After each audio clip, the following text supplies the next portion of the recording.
Buenos días, iglesia. Bueno, salude al que tiene al lado, por favor. Hoy les recuerdo que hoy es la última de estas ocasiones que vamos a estar aquí todos como congregación juntos, porque ya en 8 días vuelve nuestra reunión de las 8:30 de la mañana. Entonces aproveche para saludar con quien no se ha visto hace rato.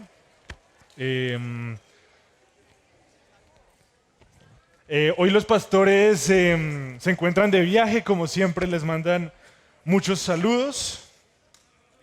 Y bueno, pues vamos a estar iniciando una serie que vamos a trabajar los siguientes domingos, donde vamos a tratar temas complicados, temas difíciles, esas verdades que a veces uno no quisiera escuchar, esas facetas de esta fe que a veces a uno le cuesta vivir, pero yo sé que Dios quiere que crezcamos, Dios quiere que maduremos.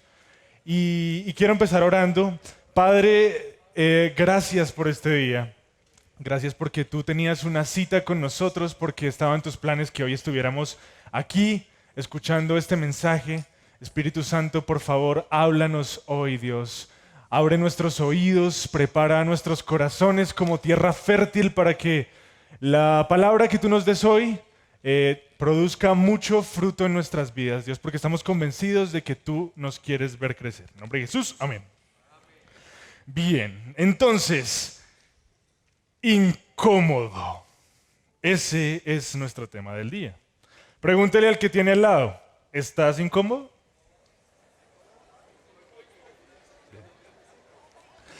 Y para que esto tenga sentido, vamos a acordar qué es lo que entendemos cuando decimos incómodo. Y es muy fácil, pues algo que no es cómodo, que no hay comodidad, que tiene molestia, que tiene esfuerzo, algo que no es de tu completo agrado, que te fastidia, que te causa dolor. Es la uva pasa en el tamal, la mosca en la leche, el sarro en las encías, la uña encarnada. Es cuando llegas donde una persona que tú quieres mucho, no te veo hace años, y le das un abrazo y ¡puf! Golpe de ala ahí. Eso es incómodo, molesto. ¿Listo? ¿Y cuál es el punto de esto? Que el dolor es incómodo y el esfuerzo también es incómodo, y sin embargo es necesario para que haya crecimiento. Y hay unas áreas de nuestra vida que Dios quiere que, pues, incomodarnos para que podamos crecer. Entonces, vamos a verlo en la Biblia, pero vamos a hacer un ejercicio. Vamos a ver si el video no nos falla.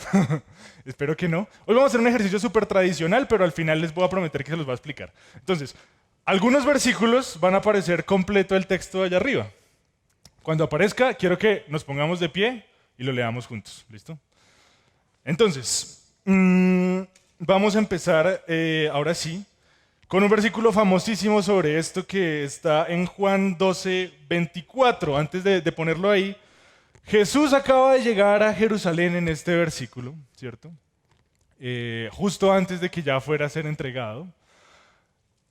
Y mejor dicho, fue una entrada triunfal, ¿no? Todos lo recordamos. Él iba montado en un burrito, la gente estaba ahí toda reunida, era una multitud emocionada, tan emocionada que había gente que decía cállenlos, y Jesús decía, no, si los callan a ellos, las piedras van a gritar.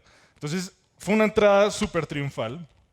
Y allá donde estaban Andrés y Felipe, dos de los discípulos de Jesús, se les acercan unos señores y les dicen, venga, nosotros queremos conocer a Jesús. Y Andrés y Felipe dicen, sí, listo, está bien. Y entonces van donde Jesús, todos emocionados, porque no, ahora te quieren conocer, maestro.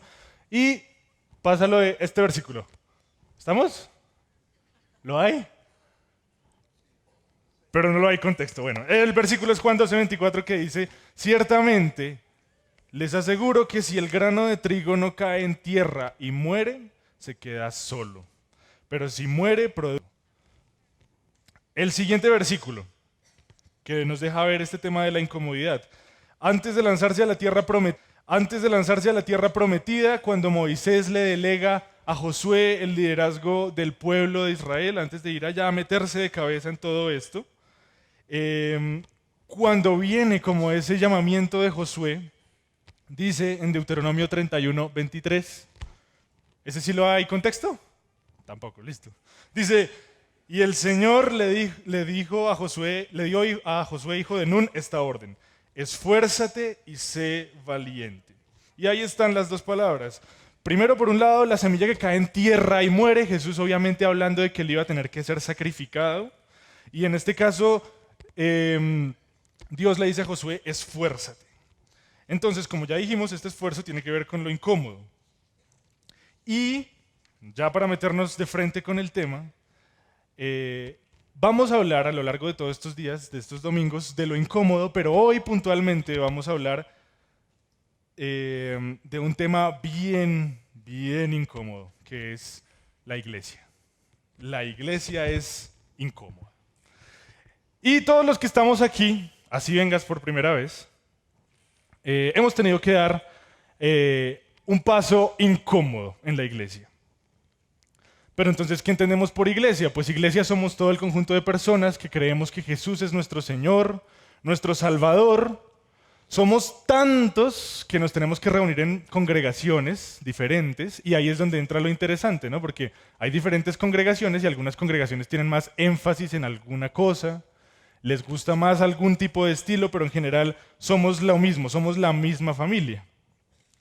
Y entonces pensemos en, si llegaste por primera vez, puede que estés incómodo porque de pronto preferirías estar, no sé, pasando este tiempo con tu familia, yendo a la ciclovía, viendo un partido de fútbol o tal vez sencillamente durmiendo. Entonces, al principio es incómodo empezar a venir a una congregación. Luego, digamos que ya llevas más tiempo asistiendo a una congregación, ya estás más suelto, de repente es algo que incluso tú ya esperas, que llegue el domingo para poder ir a la iglesia, ¿cierto? Y empiezan a pasar cosas incómodas, ¿cierto? Ya tienes unos amigos en Punto Bike, se la llevan súper bien, van a montar bicicleta y de pronto todos se rajaron el día que iban a montar bicicleta y te dejaron listo y ahí preparado. Te pidieron a alguien que madrugaras y te dejaron aquí madrugado y nadie llegó nunca. Alguien no te saludó, alguien te miró mal, estabas en un punto de conexión y de repente el que estaba dirigiendo el grupo esa vez te mandó callar de una manera un poco incómoda, ¿cierto? O tal vez llevas todavía más tiempo y diriges algunas actividades, tienes algunas responsabilidades en la congregación, hay personas en tu equipo y las personas en tu equipo llegan tarde o no te hacen caso. A mí me contaron de un muchacho que lo ponen a dar anuncios en la tarima y la gente saca el celular, se pone a hablar entre ellos, mira para otro lado. O por ejemplo, como le pasó al pastor una vez que nos contaba, llegas con toda la actitud, vienes a predicar un domingo y de pronto antes alguien se sube aquí a hablarle mal de ti a todo el mundo. Incómodo, incómodo. De hecho, puede que en este preciso momento estés incómodo con todo lo que yo estoy diciendo, ¿cierto? Y por favor, nadie pierda el control todavía, tengan los tomates ahí en la caja todavía. Hay un libro que se llama Incómodo, donde hacen un ejercicio que pues lo quiero hacer en este momento y es describir cómo sería, según yo, la iglesia perfecta. Y lo anoté aquí, dice, sería un edificio de unos 10 o 12 pisos. Las primeras 5 plantas tendrían auditorios independientes con una capacidad aproximada de 600 o 700 personas. Imagínenselo conmigo. En cada auditorio habría un equipo de alabanza diferente que tocaría en géneros diferentes. Entonces, en un auditorio tendríamos solo himnos, en el otro tendríamos rock o metal, en otro auditorio tendríamos country, en otro auditorio tendríamos unos ritmos más caribeños como el tropipop, reggae, bachata. Y los 2 restantes tocarían los últimos hits de la alabanza del momento. Y definitivamente no habría una sola canción de reggaetón en esas alabanzas, ¿sí? Porque así fuera el cristiano no lo habría. No me gusta y estamos hablando de la iglesia ideal. En los pisos 6 y 7, todos los fines de semana habría salones donde las personas que hasta ahora están conociendo a Dios, los que llegan nuevos, podrían acercarse a hacer todas las preguntas tabú que tengan. Y ahí habría varios maestros graduados de teología y apologética listos para contestarle todas esas preguntas difíciles. En los pisos 8 y 9 tendríamos espacios para jóvenes y entonces habrían muros de escalar, habrían rampas de skate, canchas de fútbol 5, una mesa con varios computadores para jugar Age of Empires Online. varias pantallas con Xbox y PlayStation y en una pared al fondo una pantalla de cine de 4.5 metros de altura por 8 de ancho y un sonido 12.2, o sea, todos los juguetes. En el piso 10 tendríamos un estudio de cine y televisión dotado de todos los equipos de producción y edición. Diariamente emitiríamos un magazine por transmisión live en redes sociales. En el 11 tendríamos un restaurante, cafetería y librería con tarimas para hacer acústicos a veces. Tendríamos un club de lectura quincenal donde los miembros de la iglesia intercambiarían comentarios sobre los textos de Spurgeon y Bonhoeffer. O sea, en la iglesia leal la gente leería. Y también se leerían textos seculares o anticristianos para estudiar argumentaciones sólidas. Es decir, cuando se encuentre con un ateo en la universidad, aquí en la iglesia ya habremos estudiado el manifiesto comunista, el arte de la guerra, así habló Zaratustra, en fin. Estaremos listos para argumentar con el que sea. Y en el 12 estarían las oficinas con una vista espectacular aquí de toda la sabana. Y habrían unos 15 o 20 pequeños salones donde cada uno habría un consejero ahí dispuesto para atender consejería en un horario de 6 de la mañana a 8 de la noche. Y yo no sé cuándo dormirían, pero ¿cierto? Tendríamos un equipo de 8 predicadores. Cada uno tendría que llevar el mensaje máximo una vez al mes. Así todos podrían estructurar con mucha delicadeza los temas que estarían completamente apoyados por producción audiovisual de alta calidad y un equipo de teatro experimentado en artes escénicas. Tendríamos alrededor de 300 puntos de conexión y se verían cada semana, no cada 15 días, para estudiar la Biblia. Los líderes, cada uno de los líderes habría pasado por procesos de sanidad interior y formación en la Biblia durante al menos 3 años para llegar a ese liderazgo. La fundación tendría un centro asistencial con espacios para fomentar el emprendimiento local. Tendríamos salas de rehabilitación para adictos, un comedor comunitario, un centro de validación escolar y alianzas para que sus participantes estudien carreras técnicas, tecnólogas o universitarias. Y podríamos seguir con todo eso y es lo que va a pasar. No, mentiras, no. Ojalá, ¿cierto? Y tal vez ya haya alguno que esté fastidiado. Tal vez haya alguno por ahí que diga, no me quites el reggaetón. ¿Sí? Alguno que piense que esta visión es incómoda y con toda razón. Yo creo que cada uno, allí donde está, tiene una idea de cómo sería su iglesia ideal. Algunos son más tímidos y no quisieran nunca ponerse de pie. Algunos son o somos más jóvenes y entonces nos gustaría que la alabanza fuera solo tecno y con DJ y algo así, ¿cierto? Y en ese punto, siempre las visiones particulares que cada uno tiene acerca de cómo debería ser la iglesia, cómo debería ser el estilo de una congregación, van a reñir y se van a atropellar, ¿cierto? Entonces, vamos a nuestro primer punto. La iglesia no fue hecha para que estuviéramos cómodos. Entonces, vamos a ver la Biblia. El primer versículo aquí sí se van a poder poner de pie. No hay proyección. Sí hay. De pie. Y vamos a leerlo.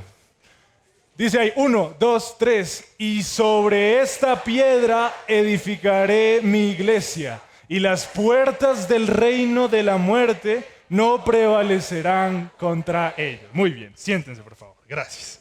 Muchas gracias. Entonces, esta es la primera vez que Jesús habla de forma explícita sobre qué es la iglesia. Y hay algo que siempre les cuento en Revelar. Y es que aquí dice las puertas del infierno. Si quieres déjame el versículo ahí, por favor. Dice que las puertas del infierno no prevalecerán. Entonces, les pregunto, ¿ustedes cuándo han visto que una puerta agarra una espada y le empieza a dar a uno en la cabeza? Nunca, ¿cierto? Porque lo que quiere decir Jesús aquí es que la iglesia es la que toma la posición de ataque. La iglesia es un ejército grande que toma la posición de ataque y va avanzando hasta el reino de las tinieblas. Y cuando llega allí, a las puertas del infierno, y el infierno intenta defenderse, porque para eso es lo que sirve una puerta, para defender, para que la gente no entre, la iglesia de Jesús va a ser tan poderosa que esas puertas del infierno no van a resistir, se van a caer. Y lo quiero mostrar en otra versión, si quieres pónmelo ahí.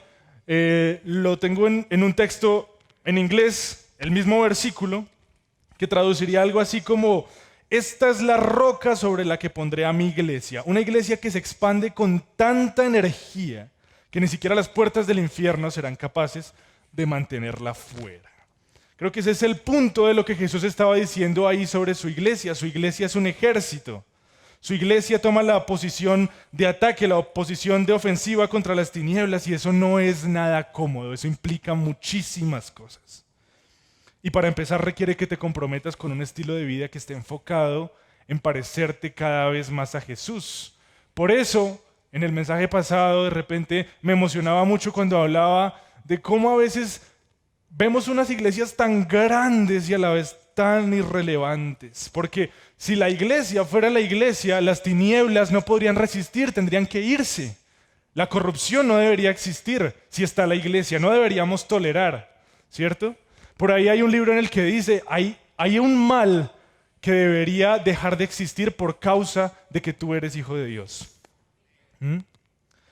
Y entonces, viendo que todo esto se trata de que la iglesia no es cómoda, sino antes todo lo contrario, es un ejército que implica una pelea, que implica un esfuerzo, una batalla, examinemos esto con un detalle que, bueno, lo voy a tomar de un libro que se llama Sobre el Yunque, recomendado también, y es donde vamos a ver esas formas incómodas en las que Jesús utiliza la iglesia.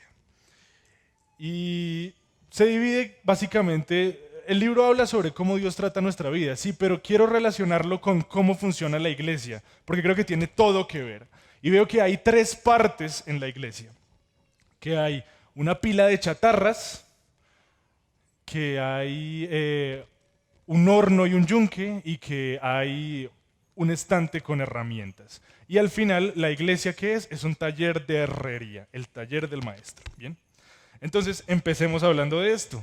Empecemos hablando de la pila de chatarra. Yo creo que hay una belleza oculta en esta pila de chatarra. Y es precisamente que está dentro del taller. El maestro se toma el trabajo de escoger la chatarra que tiene ahí en el taller. Y a veces, muchas veces uno va al taller de un artesano y hay un montón de arrume ahí lleno de polvo. Y uno dice, eso es basura. Y lo quiero ilustrar, miren. A mí me gustan mucho los carros. Los que me conocen saben que me la paso hablando de carros el 90% del tiempo. Y hay un reality por ahí que me estuve viendo sobre un tipo que restaura carros. Y entonces el hombre tiene un patio con alrededor de unos 500 carros. Carros estrellados, llenos de óxido, sin piso, sin cojinería, sin motor, sin luces, sin nada. Y no deja que nadie le toque esa chatarra. ¿Por qué? Porque él sabe qué es cada carro. Él dice, no, eso es un Buick Riviera, eso es un Mustang edición limitada, eso es un Dodge Dart de los 70, tal. Y él sabe que cuando los restaure van a valer X cantidad morbosa de dinero. Sí, por eso no los vende, obviamente. ¿Cuál es el punto? Dios selecciona eso que está allí en la pila de chatarra de su taller porque Él sabe el verdadero valor de lo que está ahí. Y de pronto tú te identifiques con esa pila de chatarra, ¿cierto? Donde hay hierros rotos, doblados. Piensas que de pronto te han tratado como basura. Tal vez has llegado incluso a creer que no sirves para nada. De pronto a veces terminaste en la pila de chatarra porque solías hacer parte de algo grandísimo y la vida te dio un golpe con enfermedad, con divorcio, con peleas, un golpe económico, entraste en una crisis financiera terrible y terminaste allí, en esa pila de chatarra. Pero vamos a nuestro siguiente versículo. Y de pie, por favor. Dice, 1, 2, 3. Pero Dios escogió lo insensato del mundo para avergonzar a los sabios. Y escogió lo débil del mundo para avergonzar a los poderosos. Gracias. Y lo voy a leer en contexto, lo voy a leer un poco con algo más de versículos, más exactamente 1 Corintios 1, desde el 26 hasta el 31, para los que estén anotando, dice así: Hermanos, consideren su propio llamamiento. No muchos de ustedes son sabios según criterios meramente humanos, ni son muchos los poderosos, ni muchos los de noble cuna. Pero Dios escogió lo insensato del mundo para avergonzar a los sabios y escogió lo débil del mundo para avergonzar a los poderosos. También escogió Dios lo más bajo y despreciado y lo que no es nada para anular lo que es, a fin de que en su presencia nadie pueda jactarse. Pero gracias a Él ustedes están unidos a Cristo, a quien Dios ha hecho nuestra sabiduría.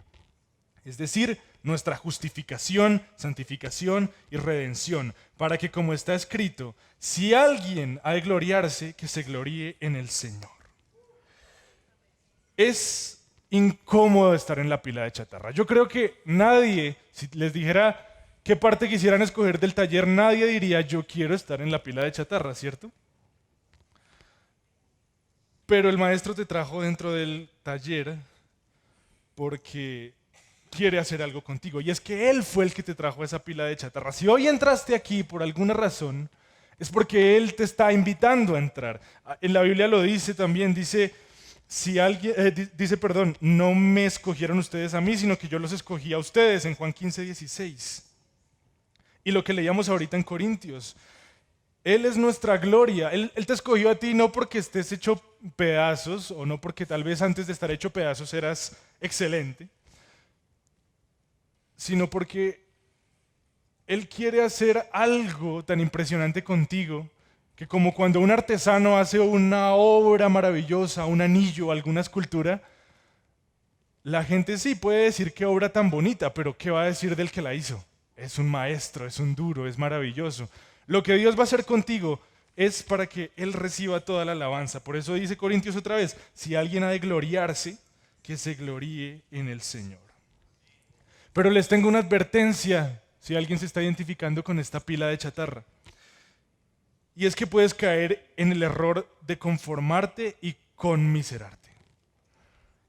Ten mucho cuidado con quedarte estancado en el papel de víctima, en el papel de me hicieron, en el papel de sí, lástima, porque si no me hubiera pasado eso, yo todavía estaría en las estrellas.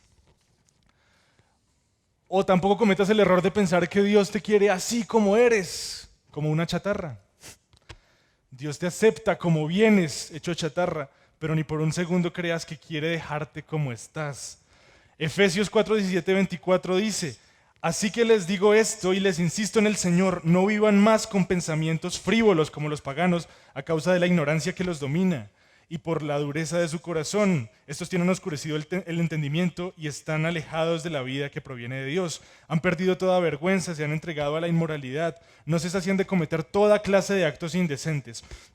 No fue esta la enseñanza que ustedes recibieron acerca de Cristo. Si de veras se les habló y enseñó de Jesús, según la verdad que está en Él, con respecto a la vida que antes llevaban, se les enseñó que debían quitarse el ropaje de la vieja naturaleza, la cual está corrompida por los deseos engañosos, ser renovados en la actitud de su mente y ponerse el ropaje de la nueva naturaleza creada a imagen de Dios en verdadera justicia y santidad. Y entonces, a diferencia de un pedazo de hierro oxidado, tú tienes voluntad. Si vas a salir de esa pila de chatarra, tienes que comprometerte con eso, ¿cierto? Y hay decisiones que vas a tener que tomar. Pregúntale a Dios, ¿qué tengo que empezar a hacer para salir de esta pila de chatarra? Pregúntale a Dios también, ¿qué tengo que dejar de hacer para salir de esta pila de chatarra? Einstein decía, muy famoso, la frase, locura es pretender hacer todo igual y obtener un resultado diferente. Estás loco si piensas que si no tomas decisiones, si no te comprometes con Dios, vas a salir de esa pila de chatarra. Dios te sigue mirando con amor en esa pila de chatarra. Dios te escogió porque sabe que en potencia eres una cosa impresionante lo que puede hacer contigo. Pero si tú no decides, no vas a salir de ahí nunca. Y entonces hablemos de si ya tomaste la decisión.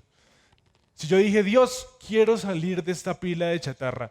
Maestro, por favor, tómame y empieza a trabajar contigo. Y entonces el maestro va donde está la pila de chatarras, la mira, la inspecciona, dice, sí, esto podría convertirse en una excelente obra de arte. Y la lleva al horno, ¿cierto? Vamos a hablar del yunque y el horno. Porque en el horno el metal se calienta, se vuelve blando y queda listo para tomar la forma que Dios quiere darle. Y el horno, claro, en nuestro argot cristiano siempre decimos, son las pruebas, lo que llamamos la prueba, hermano, estoy en una prueba, ¿cierto? Y aquí, antes de meternos de frente con el horno, quiero hacer una distinción, porque debemos distinguir las pruebas de las consecuencias, ¿sí? En Mateo 5, del 10 al 11, Jesús dice, dichosos los perseguidos por causa de la justicia, porque el reino de los cielos les pertenece. Dichosos serán ustedes cuando por mi causa la gente los insulte, los persiga y levante contra ustedes toda clase de calumnias. Entonces, claro, Dios usa todo para bien, incluso los errores que cometas, pero en la línea de lo que estamos hablando, esta prueba es cuando ya a veces tomaste una decisión por Dios. Dijiste, voy a cambiar, voy a hacer las cosas diferentes, no puedo seguir como estoy. Dios, ayúdame. Y aquí pasa algo en la vida de muchos que hace que las cosas como que parezca que no tienen sentido. ¿Por qué si me decidí volverme seguidor de Jesús, ahora me enredé todo? Ahora nadie me quiere hablar en la universidad ni en el colegio, ahora me quieren echar del trabajo, ahora todos me tienen bronca, ¿cierto? Ahora todos piensan que soy el bicho raro. Eso a veces pasa con esto y eso es superficial. A veces también te metes en una prueba. A veces tú le dices a Dios, Dios, haz algo conmigo, y Dios se lo toma muy en serio y empieza a hacer cosas contigo. Y las cosas a veces se tornan difíciles, ¿cierto? Y ahí sí, lo que les decía el mes pasado, confía como un héroe. Confía en que Dios, como ese artesano, te está sosteniendo ahí, como el artesano con las tenazas coge el metal y lo tiene allá en el horno, ¿cierto? Y está pendiente para saber, listo, ya está en el punto, lo podemos sacar, ¿cierto? Pero no solo está ahí afuera pendiente para que no te caigas y no te derritas y sacarte en el momento exacto, sino Él también está contigo dentro del horno, y es la figura que nos muestra Daniel 3, ¿cierto? Con estos personajes famosos, Sadrach, Mesach y Abednego. Jesús está ahí contigo en esa prueba, en el horno. Dice en Hebreos 4:15 que Jesús se compadece de todo lo que pasamos porque Él fue tentado en todo, es decir, que Él nos entiende. Ese episodio tan conmovedor cuando Jesús va a ser entregado, que dice, Padre, si puedes, yo no quiero pasar por esto. Y de pronto tú le dijiste a Dios, trabaja conmigo por favor, pero llegaste a ese momento del horno y le dices a Dios, uy, si yo pudiera escoger no quisiera pasar por ahí, pero ten la confianza de saber que Dios está contigo dentro del horno y está listo para sacarte del horno cuando el momento sea oportuno. Pero devolvámonos a la iglesia incómoda, porque hay un horno y hay un yunque, ¿cierto? En el yunque, el maestro se va a valer de diversas herramientas para darnos forma. Y aquí otra vez les voy a pedir paciencia y que guarden los tomates. Ya en un momento, ahorita más adelante vamos a hablar de las herramientas, pero por ahora vamos a centrarnos en la función que cumplen las herramientas. Y vamos a ponernos de pie y vamos a leer ese versículo en el que espero que estés pensando en este momento. Proverbios 27:17, 1, 2, 3. El hierro se afila con el hierro y el hombre en el trato con el hombre. Muy bien, gracias. Esto en parte es la iglesia.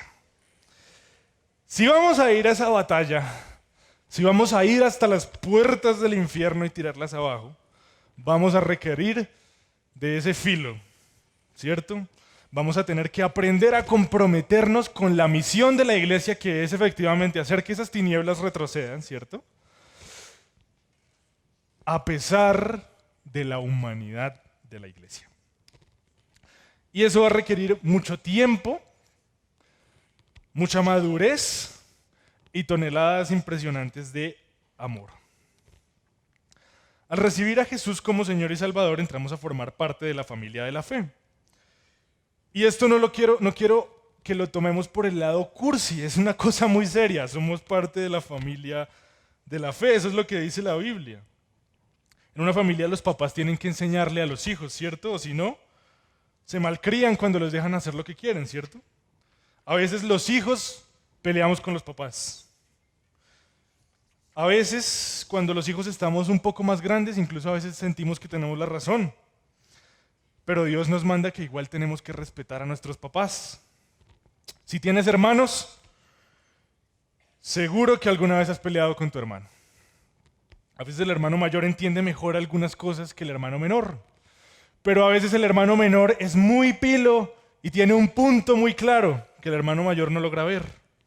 Tenemos ese tío que le gusta llegar el 24 de diciembre a hablar de temas de política bien complicados, ¿cierto? La tía que todo el tiempo está diciendo, tiene el pelo muy largo, no cortes esa barba, ¿cierto?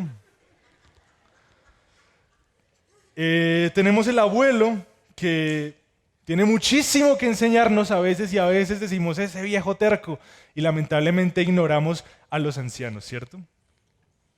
Tenemos el primo que cree que se las sabe todas. Yo creo que en la familia yo soy ese primo. Y tenemos la prima que entra en crisis existencial el día que todos estamos reunidos porque el novio le terminó, ¿cierto? Y solo está hablando, "Ay, era tan lindo. Ay, querida". Y incluso tenemos el novio de la prima que tenemos que aguantarnos que salga en todas las fotos del 31, a pesar de que todavía no es de la familia, porque de pronto termina siendo parte de la familia y ya son recuerdos que vamos armando, ¿cierto? Si en nuestras familias peleamos tanto, porque lo hacemos, y con todo y eso seguimos siendo familia, ¿por qué crees que si eres parte de la familia de la fe va a ser diferente acá? Y por eso les digo que requiere mucha madurez, porque a veces tú puedes tomar la postura, no, pero es que uno esperaría que la iglesia, y les digo, es la faceta oscura de la iglesia, estamos llenos de humanidad todavía, Dios está trabajando con todos nosotros todavía, gracias a Dios que está todavía trabajando. Imagínense que todos fuéramos perfectos, ahí sí que sería incomodísimo estar aquí, o sea, mejor sería invivible. Pero la iglesia no es perfecta. Y confíen en mí, entre más te acercas, más evidente ves ese lado oscuro, ese lado humano, pero sigue siendo el plan de Dios. Y las herramientas que Dios utiliza, entre varias herramientas que Él utiliza, muchas son parte de la iglesia, ¿cierto? Son parte de esta familia. Con mis hermanos o con mis papás tienes un problema conmigo, ¿cierto? Esa es la clase de amor que deberíamos... Con mis hermanos o con mis papás tienes un problema conmigo, ¿cierto? Esa es la clase de amor que deberíamos aprender a tenernos nosotros como miembros de esta iglesia incómoda, ¿cierto?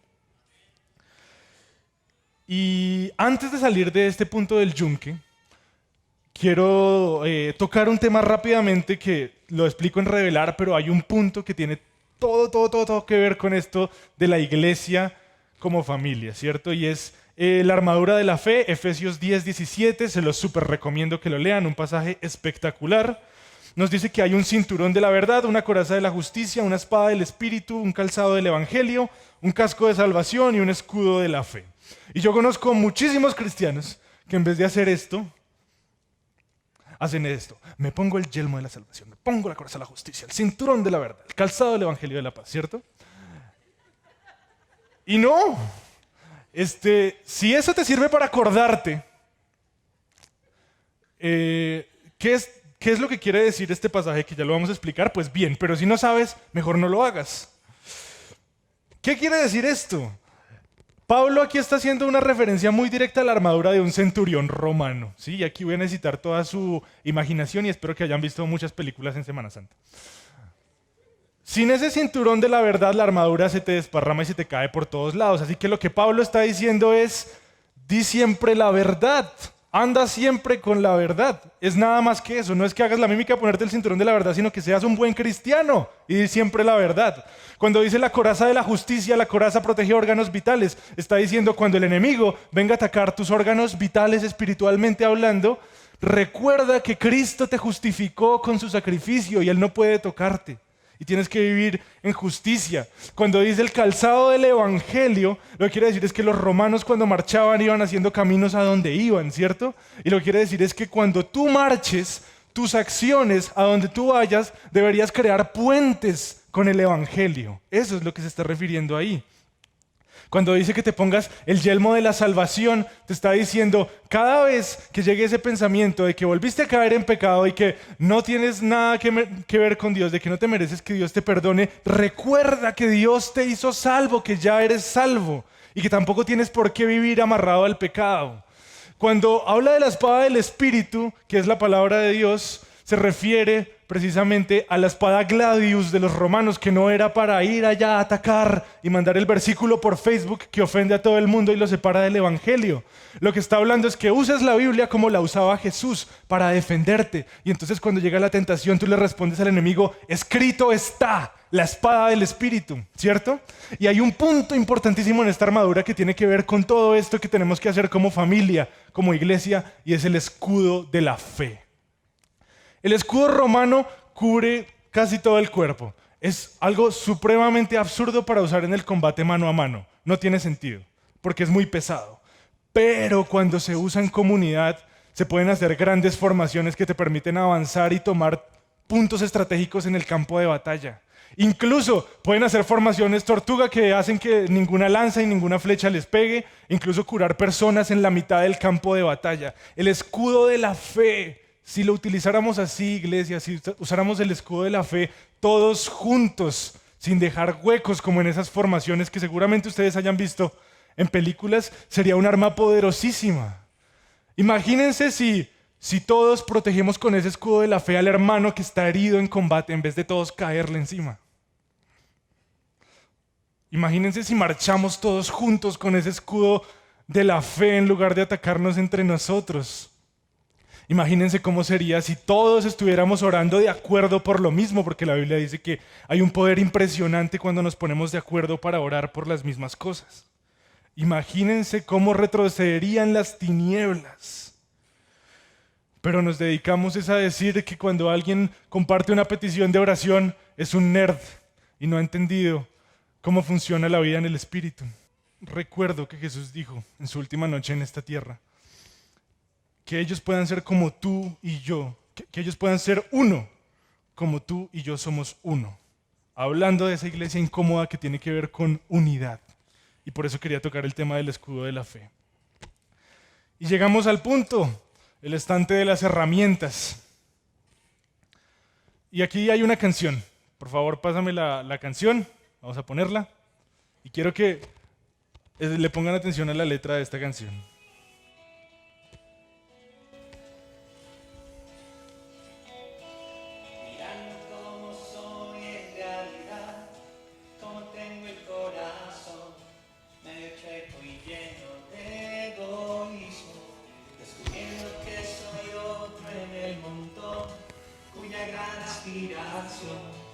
Es llegar más lejos que el vecino, recordando que por cada vez te juro entregarte a la vida, ha cantado siempre un gallo, o que hablas y me hago sordo mudo. Es que hoy quiero alabarte de este modo tan extraño. Gracias por Pedro, gracias por Jonás, gracias también por la burra de Balaam. Gracias por ser experto en soportar a los que no somos tan buenos y con todo pretendemos hablar de ti a la humanidad.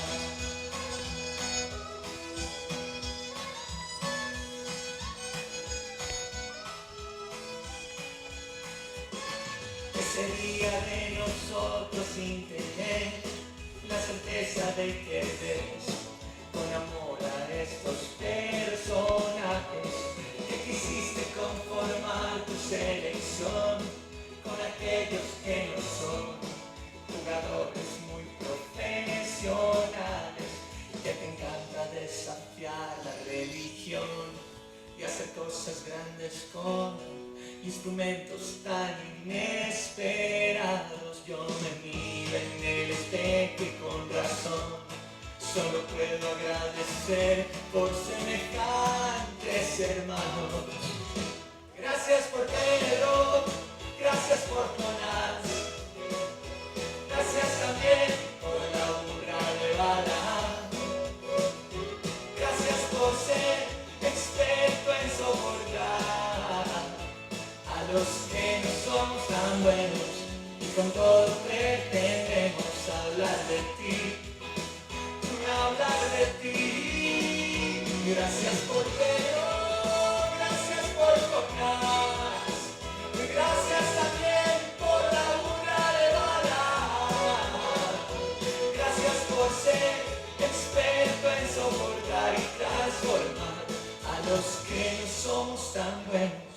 con todo pretendemos hablar de ti, soñarte a ti, cantar de ti a la humanidad. Bien. Entonces, espérenme que no tengo mucho tiempo. Ya vimos que hay una pila de chatarra, ¿cierto? Puedes estar en la pila de chatarra habiendo sido escogido por Dios en esa pila de chatarra. Puedes estar tal vez en el horno en medio de la prueba y recuerda, Jesús está contigo en esa prueba.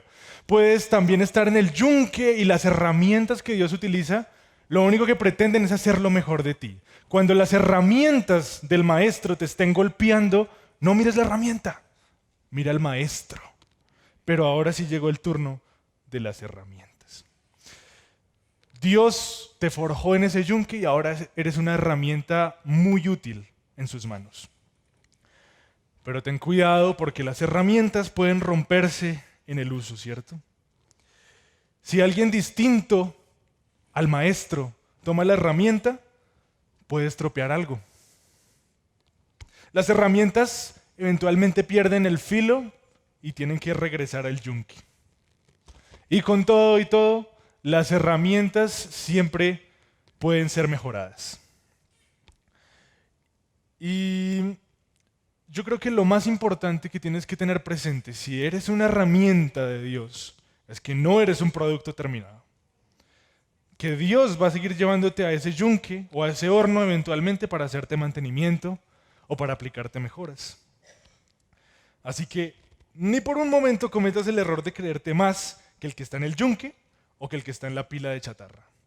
Porque nuestra gloria, otra vez, como leíamos en Corintios, son las manos del maestro. Sin un maestro tomándonos como herramientas, nosotros no servimos para nada. Última vez que los hago levantarse. 1, 2, 3.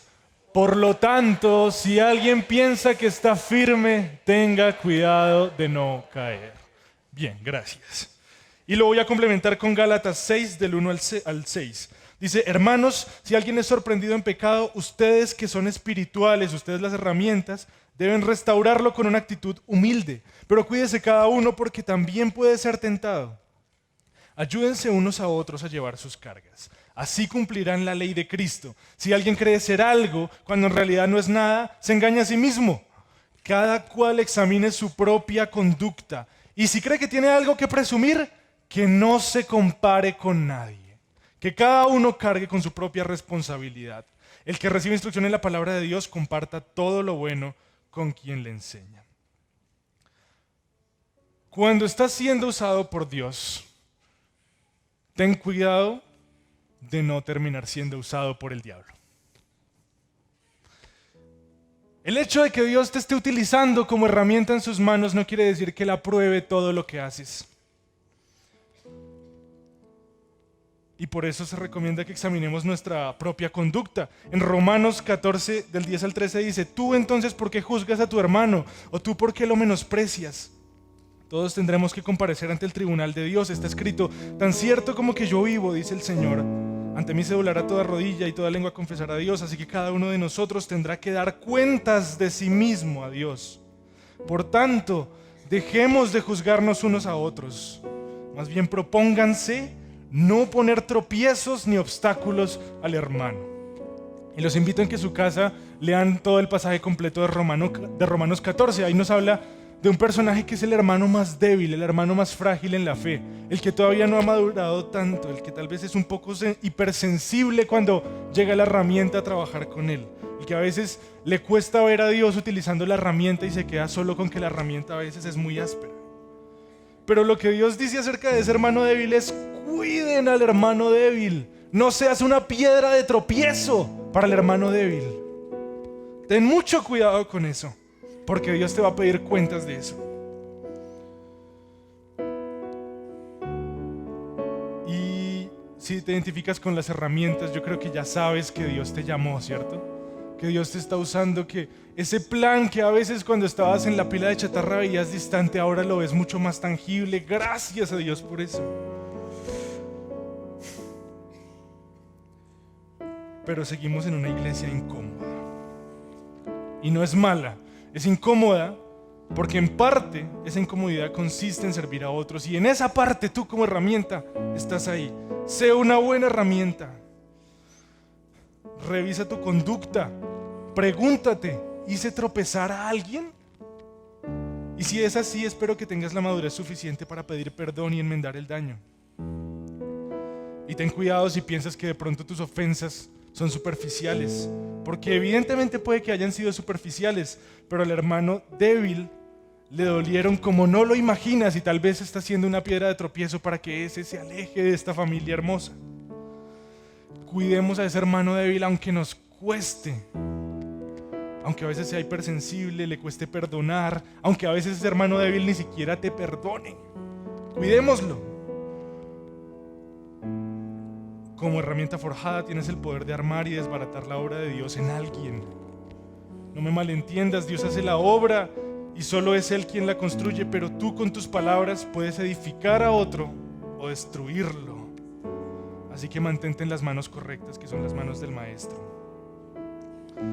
Jesús dijo que en este mundo íbamos a tener aflicciones, que íbamos a estar incómodos, pero no teman, yo he vencido al mundo, dijo Jesús. Y fuimos hechos para esto. Miren, los hice parar unas cuantas veces. Asumir la postura erguida es incómodo, ¿cierto? Cuando nacemos debemos aprender a soportar esa incomodidad. Debemos aprender a dejar de gatear por ahí y ponernos en pie, aunque sea incómodo. Y es incómodo estar de pie porque evidentemente seguro tú no puedes dormir de pie. O de pronto duermes de pie en el bus, pero porque estás apretado. Pero no podrías dormir tranquilo como de pronto duerme de pie un caballo que sí duerme de pie, ¿cierto? Fuimos hechos para estar de pie, incómodos. Y a veces, tal vez por enfermedad o por algún accidente, no pudiste volver a estar de pie. Y tuviste que aprender a estar incómodo de una forma diferente, ¿cierto? Cuando estamos aprendiendo a estar incómodos y a mantenernos de pie, nuestros papás nos ayudan, nuestra familia nos ayuda y cuando caminamos dicen, lo lograste, estás aprendiendo a caminar, ¿cierto? Y aprendemos a vivir incómodos y pararnos, es tan fácil que ya ni sentimos la incomodidad. Y sin embargo los hice parar tantas veces para que de repente pudieran sentir ahí. Requiere un esfuerzo bobo, pero un esfuerzo pararse, ¿cierto? Y luego te empiezas a ser más viejo y a veces otra vez vuelve la incomodidad y puede volverse un poco difícil pararte, ¿cierto? Y entonces llega alguien y te ayuda a seguir de pie, incómodo. Así que ese es el mensaje, iglesia. Así es esta fe y así es la iglesia. Gloriosamente incómoda. Vamos a orar. Señor, ayúdanos a aceptar la incomodidad, Padre. Ayúdanos a aceptar con un corazón leal y dispuesto la incómoda misión de marchar hasta las puertas del infierno junto a ti. Y ayúdanos a permanecer firmes hasta que caigan, Señor. Gracias porque tú nos escogiste, porque aunque estemos hechos chatarra, confiamos en que somos tu chatarra y tú tienes algo que vas a hacer impresionante con nosotros. Tú tienes un plan. Señor, que podamos resistir el calor de la prueba a los que estamos en el horno. Aumenta nuestra confianza en ti, Padre. Que podamos madurar y ser sabios para aceptar tu consejo y corrección cuando nos hablas a través de nuestros hermanos, de esas herramientas que no son perfectas, pero que gracias tú las estás usando, Señor, para hacernos bien. Y Espíritu Santo, si nos has dado el honor de ser tus herramientas, que seamos buenas herramientas, que estemos siempre en tus manos y que el enemigo no pueda utilizarnos para dañar a otro. Padre, te pedimos perdón por todas las veces que hemos lastimado a nuestros hermanos. Espíritu Santo, revélanos a quienes hemos ofendido. Padre, que no se alejen de nuestra familia. Danos la valentía para pedir perdón y la valentía también para restaurar las relaciones rotas. Pregúntale ahí al Espíritu Santo a quién has lastimado y ora por tu hermano. Y si tú fuiste el que fue lastimado por una herramienta, o incluso por otro hermano que también estaba siendo moldeado en el yunque, extiéndele la misma gracia que Dios te extendió cuando te escogió en esa pila de chatarras. Pregúntale al Espíritu Santo a quién debes perdonar, qué heridas todavía no han sido sanadas. Pregúntale al Espíritu Santo: Señor, con mi conducta yo hice tropezar a alguien sin querer. Y que el Espíritu Santo te lo diga. Deja que Él te lo diga. Y Padre, pon en nosotros eso que tú llamas el espíritu de restauración, de reconciliación, Padre. Que podamos resistir estar en esta iglesia incómoda, que podamos ser fieles al llamamiento que nos diste.